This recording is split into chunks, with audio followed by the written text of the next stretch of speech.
Ang role ko rito ay isang office mate ng isang makulit na lalaki. Bukas, round and soft!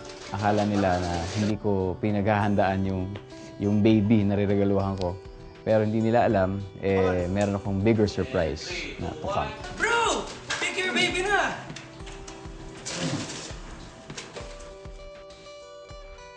Because nga there's a Kris Kringle, he gets to pick me, and then there, that's where it all starts. Actually, super excited and nervous at the same time because it's my first, and then when I was told that we were going to do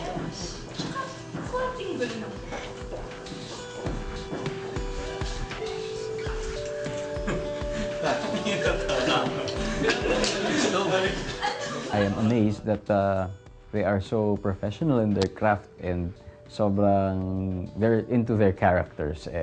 Nakakaaliw dahil talagang parang mga office mates kami. So, masaya yun.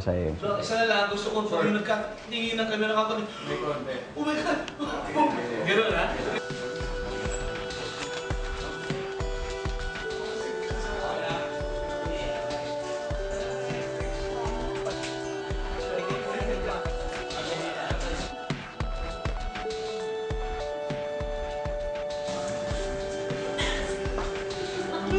Sometimes the more simple the gift is, mas maganda as long as galing sa puso at saka alam mo talagang pinag-isipan at pinaghandaan.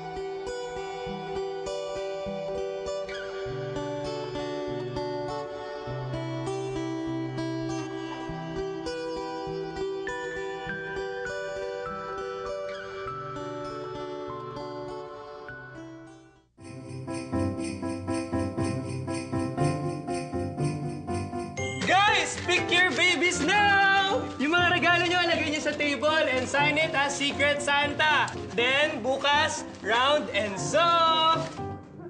Bro, pick your baby na! Okay.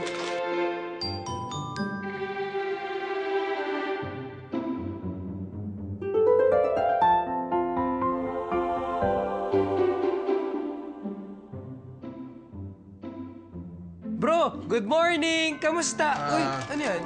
Uy, oo nga, cheesy ensaymada. Ang sarap nito! Thanks, bro, ah!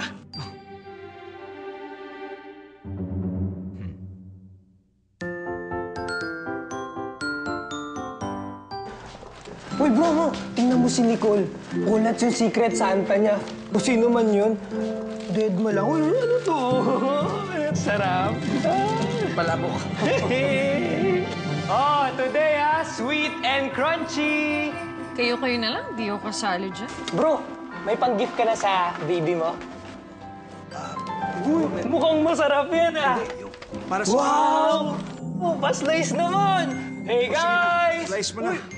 Dito, may cake dito. Uy, Hindi kayo. Okay. Uy, dito. Uy, dude, thank you, ah! Bukas ulit, ah! Bukas.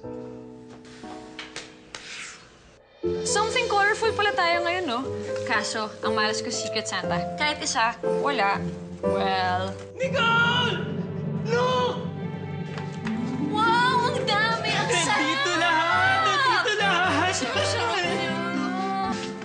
Teka, parang alam ko na kung sino yung Secret Santa mo, eh. Sino? Bumabawi ang big-time kuripot? Oh, hindi ako kurip. Pot. Ha?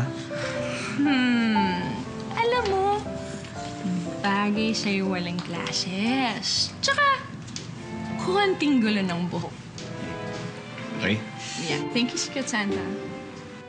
Thank you. Thank you. You're welcome.